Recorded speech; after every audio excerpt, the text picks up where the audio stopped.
Welcome to the Summer Wellness Series, where we talk all things wellness, feeling good, and how to be your best self this summer.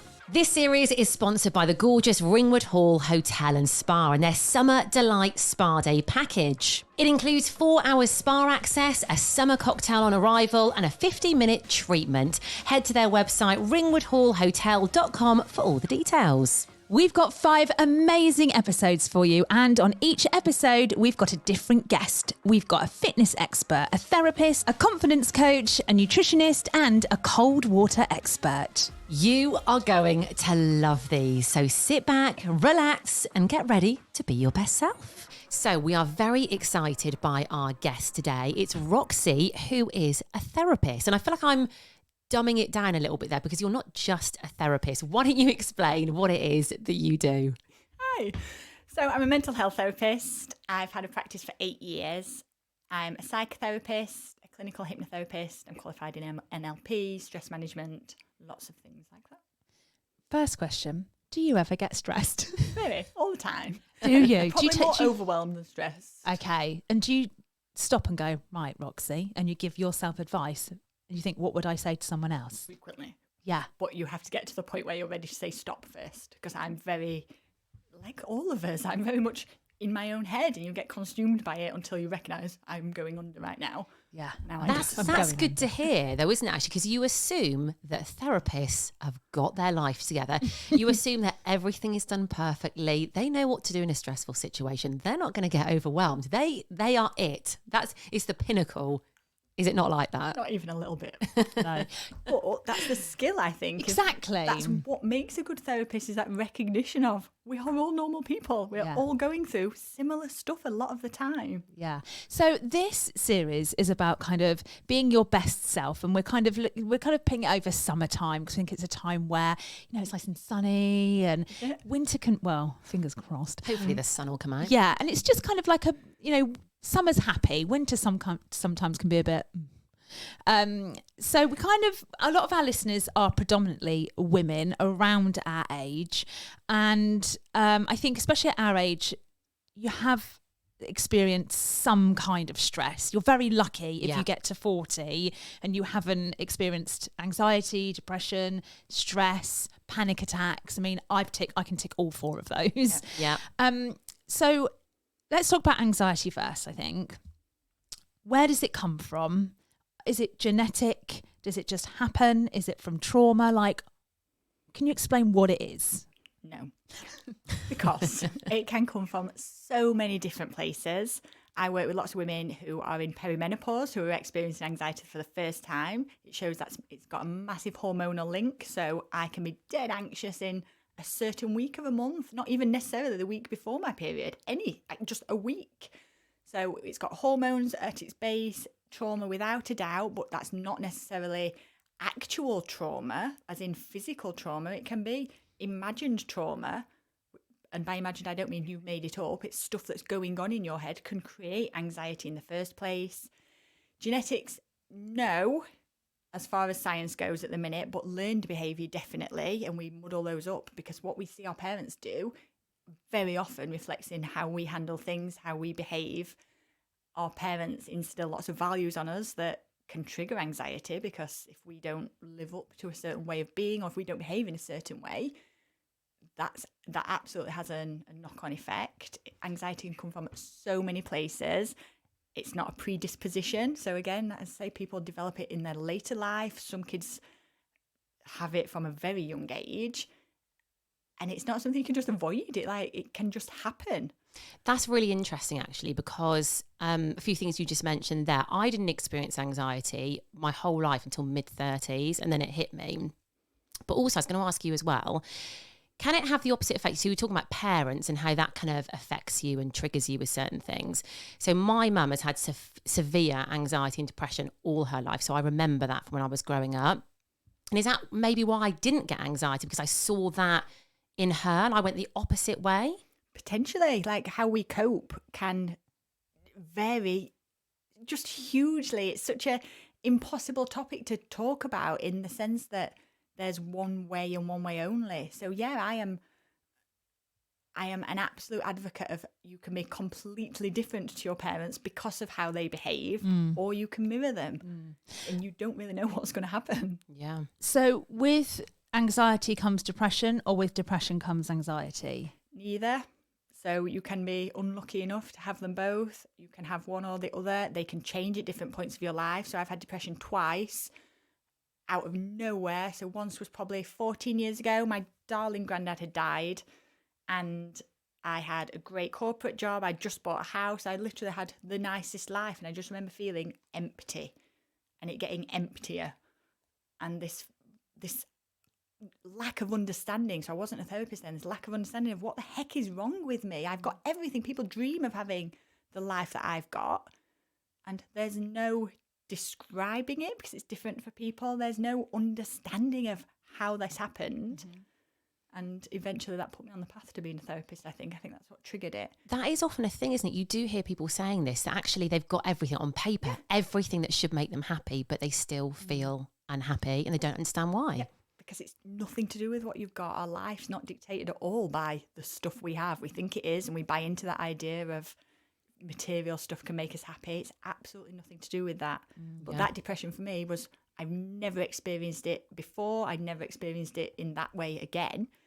The strangest thing, and the triggers are only noticeable sometimes when you look back and you recognise, okay, so these few things happened and that kind of created my perfect storm. But then it's about, what do I do when I recognise I'm in it? And then I had postnatal depression with my first child, which again, I didn't recognise because I was in it until my husband dragged me off to the doctors. And what did you do? You said that you did certain things to kind of, you recognise it and get yourself out of it. Because there'll be people listening to this who are going through anxiety at different levels right now. So what can people do? Loads. There's absolutely loads. The first thing is that recognition of... I'm going to write this down. Laura's got her pen and notepad out. This. That first part is that notice. So in the GPs and in the NHS, there's a criteria that you can check off whether you've got depression, and there are certain things on there that are absolutely apt as to noticing whether you have. So something like my biggest one, the one that I notice with lots of people, is that lack of pleasure in things that you used to enjoy. I think that is the big overarching one, because there's other stuff that feels really obvious, but I think that moment you realise that I used to enjoy that and I don't get any pleasure from it at all now is one of the big triggers. And then for me, so when I experienced my first time, I worked for Cadbury, who were wonderful back then, and they sent me off to their psychotherapist. So I met this great guy, and he changed my world. Just that understanding of how I felt when I didn't understand how I felt. I think that's one of the big things, is talk to someone who understands. And that's not the same as they've been through it themselves necessarily, but they're not trying to fix you.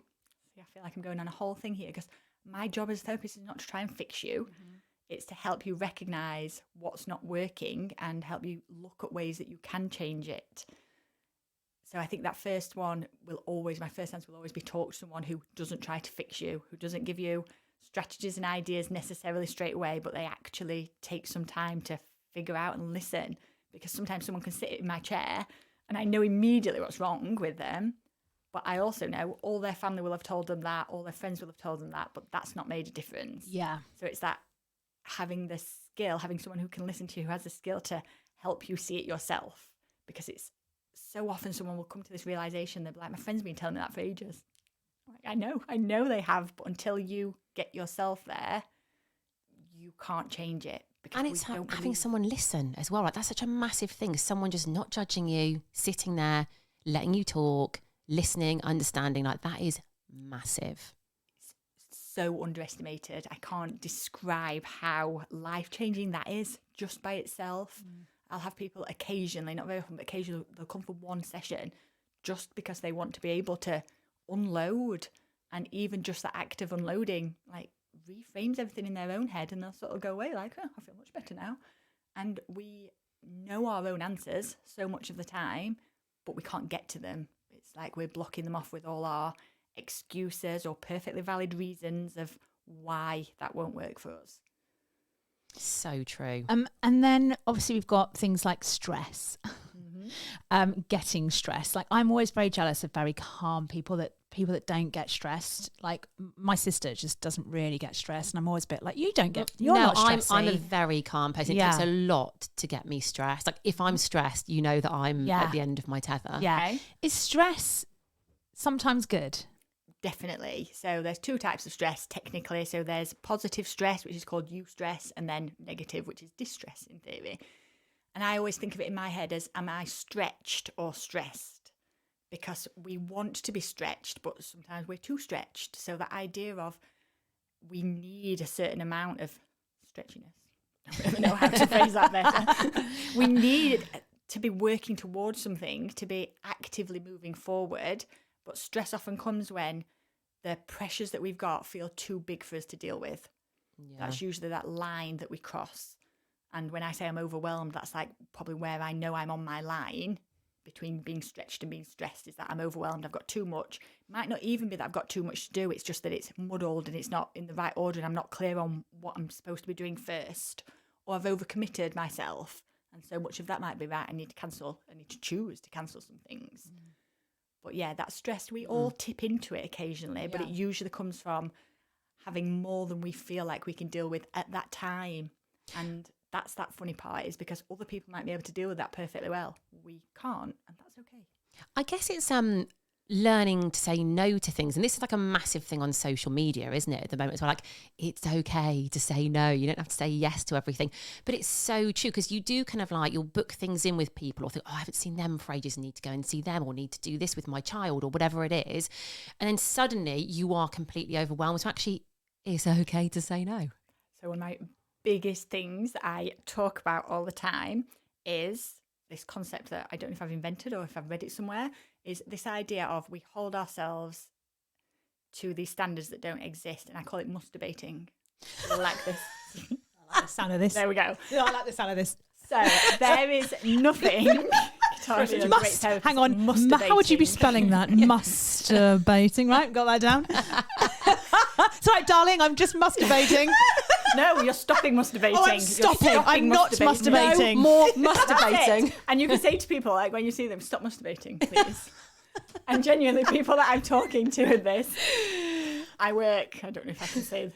I work in a local office sometimes. I work with people who work in a local office. I can't say which office it is. But they're a group of women in there. Are they masturbators? No, they're telling it. They were. Oh. And now I literally hear them saying to each other, I'm masturbating. You're masturbating. Oh, this is wonderful. Brilliant. Okay, explain masturbating, please. I don't want to now. You teased us. Yeah. So our whole life we go through it telling ourselves that we must, should, need to, have to, got to do things. There is nothing, and I mean absolutely nothing, that you have to do in your life. So there's nothing that you must do except eat, drink. You can't, not even sleep. You can't help sleeping. You will fall asleep when you're tired enough. So apart from eating and drinking, there is nothing you must or need to do. God, that's refreshing, isn't it? Seriously. What a game changer. Every single other thing is a choice. So it's a choice with consequences, but you still get to choose. So I don't have to go and pick my kids up from school today. There's a consequence if I don't, but I don't have to. I don't need to clean my kitchen. Like, I might get rat infested and die of some sort of scurvy. But I don't need to clean my kitchen. These stories that I'm telling myself, it's stuff I am making up. My to-do list, I don't have to do any of that stuff on there. And the thing is, when someone else tells us we've got to do something or we need to do something, we like kind of get our back up a little bit. If my husband told me I had to clean the kitchen, I'd stab him in the eye with a curly fork. Like, I don't need to clean my kitchen. And if someone else tells us we don't like it, but we're telling ourselves it all the time. And what we're doing by doing that is creating this element of guilt. So if we say, I need to do this stuff, and then I don't do it, there's a layer of guilt that piles on. So it's pressure and then guilt. So one of mine would be, I need to visit someone. I haven't seen them for ages. I need to visit them, but I don't really want to. I'm busy. I know I'm busy. I need to visit them. I haven't gone. I need to visit them. I haven't gone. And the stress and the pressure just builds up until you've created this huge, big deal that, God, I really have to go and do this now. And it's all fake. Like, all of this pressure that we've just applied is made up completely. And we can change our masturbating into like positive permission words. So I'm going to, I'll choose to, I'll feel better when, that's my kitchen one, I'll feel better when I've cleaned my kitchen. Because I don't want to, I can't say I want to, I'd like to, I'd love to, I'll feel better when I've done that. But just removing the pressure words, so the masturbation words, removing those pressures changes everything. And it just suddenly gives us this freedom to recognise I can choose everything that I do, everything. This is going to be a game changer for me. What I'm obsessed with writing lists. I right? love a list. I really enjoy it. Like I'll get my notepad out and go, I'm going to write a list, and it makes me feel good because I feel organised, right? But my problem is I never ever finish that list. And when because you I die, put so your much on inbox there. will still be full. Yeah. Like, we will never get to the end of our stuff. Yeah, but I put that pressure on myself because I put way too, and I know when I'm writing it, I know I'm not actually going to get it done, and then I do exactly what you just said. I feel the pressure all day, and then the horrendous guilt, and then I hate myself a bit because I'm like, you couldn't even do your list today. So there'll be lots of other people like that who write a list, who never get to the bottom of it. What should we do? It's that recognition of I'll choose to do these things first, and then I'll get to the others when I get to them. And it's all of this, all of therapy is what we're telling ourselves in our head. It's your inner thoughts, Everything isn't it? is our inner thoughts. Yeah. What we tell ourselves and what we let ourselves believe. Yeah. Because we let ourselves believe stuff that's not true. And this leads me on to a huge other, like, bigger topic of the rules we live by. Yeah. Like, who says we have to eat 3 times a day? Yes. Who says we have to have cereal for breakfast? Yes. Like, we hold ourselves to these rules that are made up. Yeah. Kellogg's invented cereals for breakfast, by the way, and made it a huge, massive thing. Like, what if I want curry from last night? Yeah, Kellogg's. It's true. Yeah, it's true. It's But so just, true, isn't it? We make these rules that are invented and then choose to live by them and then feel guilty if we don't. So true. We were kind of talking about this, weren't we, before the podcast started? And there'll be a lot of people listening who are parents, and summer holidays are coming up. And I feel like this is something where you take pressure from what other people are telling you should do, or what you see on social media, or what you just are telling yourself. Because summer holidays is always a bit of even though it's a nice time, it's a high pressure time because parents are still working. And they've got to juggle childcare, picking up kids from certain things, blah, blah, blah. And I think that's a time when you do really put that pressure on yourself, and you have meltdowns because you think, I haven't spent enough time with my kids. I'm missing out on the summer holidays, but I've got work to do. What advice can you give on that to any parents listening? So there's so much tied up in this. So one of the memes I keep seeing knocking around is you only get 18 summers with your children, enjoy them all. Like the flipping pressure that puts on us to enjoy every second of those summer holidays. We've just had half term here, and it's been the longest half term of my life. I don't know why. I couldn't wait for half term to come. That idea that I don't have to do school runs and it's all lovely. But trying to work and entertain where necessary the kids is really, really tough. But again, we're buying into what other people say we should be doing, what we're believing other people are doing. So again, social media's got so much to answer for because we believe other people are doing fun stuff all the time with their kids. It's not true. They're not putting the photos on the days when they stayed in their pajamas all day unless they're spinning it into a positive story. But you've sort of nailed it with this idea of it's the pressure we're making ourselves believe that this pressure exists in the first place. We don't have to buy into it. And I think the ones of us like the trailblazers who are breaking these ideas that there are things we should be doing because other people are doing them, as soon as you can break that, you're suddenly freer to actually enjoy doing the stuff. Like half term, we had at least 3 or 4 days where we didn't get dressed because the kids are exhausted from school. Taking them to soft play every day, which is my personal idea of hell. Honestly, every single bit about soft play makes me feel sick. Nice sticky floors. Noise. There's so much noise. No. Like, we need our kids to have some downtime. We were talking earlier off air about being bored. Like, we need to let our kids figure out how to be bored, how to entertain themselves. We're breaking our kids by doing too much with them. Yeah, well, we do feel like we have to be doing something and entertaining them and stimulating them every second of the day. And you do feel that guilt if you don't do that. But you're right, it's really good for kids, well, adults to be bored, isn't it? And you only feel guilt if you're telling yourself, I should, if you're masturbating, I should be looking, I should be doing this with my kids, I should be doing that, rather than I could be. Yeah. But actually, I've got loads of work to do, and that's more important for me right at this moment. That's okay as well. Yeah. But yeah, this idea that we have to stimulate our kids, we're breaking our children by doing that. Our teenagers in early 20s are the biggest number of depressives we've ever had in this country. And so much of that is from this idea that we're mollycoddling them, we're overstimulating them, we're not building resilience in them. And we think we're doing the right thing, like we're trying to break off this idea that the past generations just let us get on with it, we feel like we should be doing better than that. Actually, that was a much, much healthier way. And the world's not safe. We can't do as much as our children now can't do as much as we did. It's certainly not as safe, but that doesn't mean we have to stimulate their brains every second they get enough of it at school. That's actually so really refreshing to hear, isn't it? I think a lot of people will take a lot from that, who are thinking like, oh my God, I've got 6 weeks to fill. Yeah. Don't. Can we talk about hormones, please? Yes. Because I think, again, like at our age women, actually all age women, what I'm talking about, we all deal with Every hormones woman. all the time.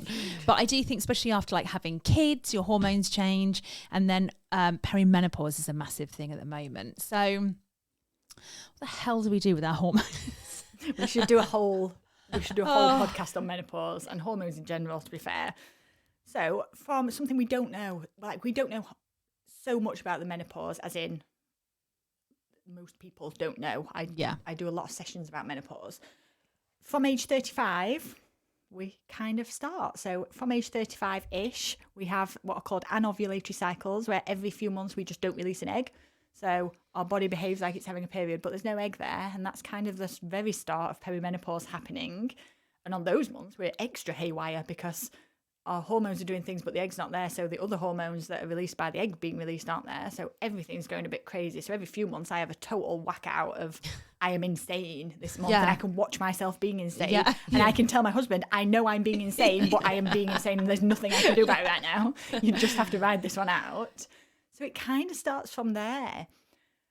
We can do stuff with food to try and balance our hormones a bit better. There are quite a lot of things we can do to help ourselves. But above and beyond all of it is this recognition that this is happening to us. Like I said, I can just say to my husband, just put up with it for a few days. We'll be fine after that again. But again, that grace to be able to let it happen. Recognise it's happening. Know yourself well enough. Like my diary is quite well scheduled. I know in my diary when I'm due on. So that week before, I'll try not to do any proper speaking gigs because I have no words. One of my massive hormonal things is I can't talk properly. I'll say words that aren't linked to anything. Yeah. I can be thinking something, but the words don't come out. But with hormones, know yourself. Is this, because I've been listening to quite a few podcasts on this, is it cyclical living, isn't it, that where you kind of like book things in around your cycle and how you feel? So if you know that you're going to be not motivated or need to stay in your pajamas all day, like you say, you don't go out and do your public speaking, and you kind of check, this is like a big thing, isn't it, at the moment? And I'm glad it is, and I feel like we're finally allowing it to be. And I mean us allowing it, not other people. We're choosing to say, it's all right for me to choose what the frick I want to do with my time and where I want to spend it. So if I know this is better for me, then that's what I'm going to be empowered enough to say. The same when we get to menopause. Again, I was talking to some women in the office the other day about, one of them was doing a presentation and just had this massive hot sweat. She couldn't concentrate. And I sort of said, why was it not okay for you to say, guys, I'm having a hot sweat, we need to pause for 5 minutes and then come back, we need a break? This totally comes down to, we talked about this the other day, and I think it's instilled in us from a very young age. You hide your tampon when you go to you're a girl in school because you don't want anyone to know you've got your period. And if you're a little bit, you know that, oh, you due on, that kind of thing. No, I'm just angry. Yeah, I am due on actually. Yeah, and you're going to have to deal with it. It's that whole kind of like, if you're stood talking to someone and a big blob of period comes out, you won't go, you just carry on talking. And we're like experts at just hiding everything to do with our hormones. And we taught it from a young age, and then we keep buying into it. Who's the runner? There's been a runner she was on Insta. She posted a picture of herself at the end of a marathon. I can't quite remember the full story. And she had blood stain on her crotch, and she didn't edit it out intentionally to sort of highlight this idea of, this is just normal. Yeah. It's gross. We don't like it. Please don't think any of us are enjoying this at all. But it's part of our life. Yeah. And so, the blood, the period, the hormones that go with it. Yeah. If we choose to accept it, everybody else does. Yeah. But we have to be brave enough sometimes to be able to step over that line and make someone else uncomfortable until they're not. Yeah. I think people are talking a lot more about perimenopause and menopause these days, which is really positive. Like lots of celebrities are coming out and talking about their experiences. And really that's what it is. It's kind of raising awareness. And Actually, I was having a conversation with my mum and my auntie about it, and they obviously never talked about it when they were going through it, but they both said like, oh, we didn't really think anything of it, didn't really experience any symptoms or know what it was, but that might have been because nobody was talking about it. Potentially, and some people don't have loads of symptoms. Some people have loads. Yeah. I only realised recently, my nan, she passed away in January, when she was in her, I'm trying to think, it's got to be 20 years ago, she used to go to her bed for like days, and I used to think she was a bit of a hypochondriac and she'd have migraines and things, and only now looking back do I recognise actually she'll have been in full menopause flow. She won't have had a clue what this was or what was happening to her. She probably thought she was dying. Yeah. Like we weren't aware of it, and it's not that long ago that our living age, life expectancy was much, much lower. So menopause would have been death. You would have been dying at that age. Yeah. So it was never even a consideration that this is something we go through and then come out of the other side. Yeah. And I really do mean not that long ago. Yeah. If you're, because a lot of people are like, I'm feeling hormonal. I'm quite, I know when I'm hormonal. I knew when I was pregnant 2 days after. I just knew. I kind of in tune with it. Doesn't mean to say I can control them Absolutely though. can't. Like I can, and I think it's that where you're like, you feel hormonal, but there's not much you can do about it apart from recognise it and just tell people and be like, God, I'm really hormonal today. But you know, my husband's quite good at it, but sometimes he will be like, oh, feeling hormonal, and it does make you want to stab them in the eye with a fork. It does. And then that's their problem. They need to learn better. It's like they know this about you. Yeah. They've known you for long enough. Yeah. If they want to antagonise you on their head. Yeah. If you are feeling out of control hormonal though and quite bad with it, is it a GP? Do you go to your doctor? Yeah, there are certain, so especially with perimenopause, they can be hormones be prescribed, because especially with menopause, it's a lot that your hormones go off a cliff. Yeah. And So is it a blood you can test? have- They yes. do. Yeah. And even that, I want to say it's helpful. So much depends on who your GP is, what kind of GP you get. And I hate that it's a lottery, but it is entirely right now a lottery, and we're fighting it.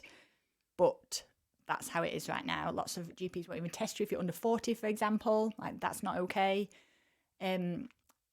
And the other problem with the test is one of the symptoms of perimenopause is your hormones are fluctuating hugely. So you could go for a test and it shows perfectly okay. You could have done that test 6 hours later. It could be a totally different result.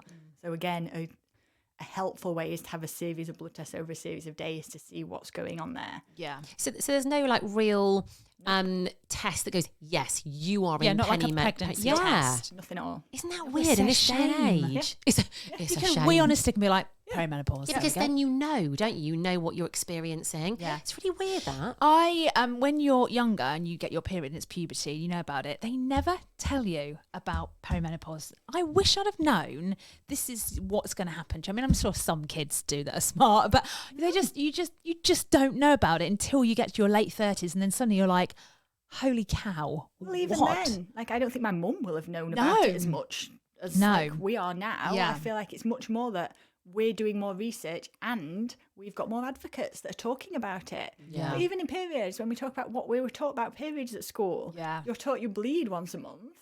That's sort of it. Yeah. They don't talk about the discharge or the upset stomach you have on the first day for some people. I remember saying to my niece something about having a dodgy tummy on the first day of my period, and she was like, is that what it is?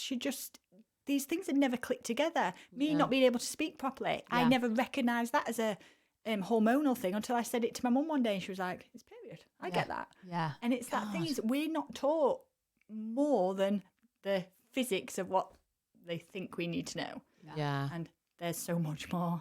God, it's so. I mean, we could sit here all Hormones day, should be its couldn't own we? thing. I know, shouldn't It it? should be Jess? its own We perhaps thing. should get you back in to do like more of a perimenopause. We'll go into Everything. everything, shall we? Come in every It's day. it's like free therapy for us, isn't it? It's perfect. But that is so interesting what you said today, and I think that's going to really help a lot of people who are feeling like anxious, overwhelmed, the pressure of life. You've said some incredible things there. So if you have a big bit of overriding advice that you could say to anyone who's feeling anxious, depressed, hormonal, what would be your thing to say? Stop masturbating.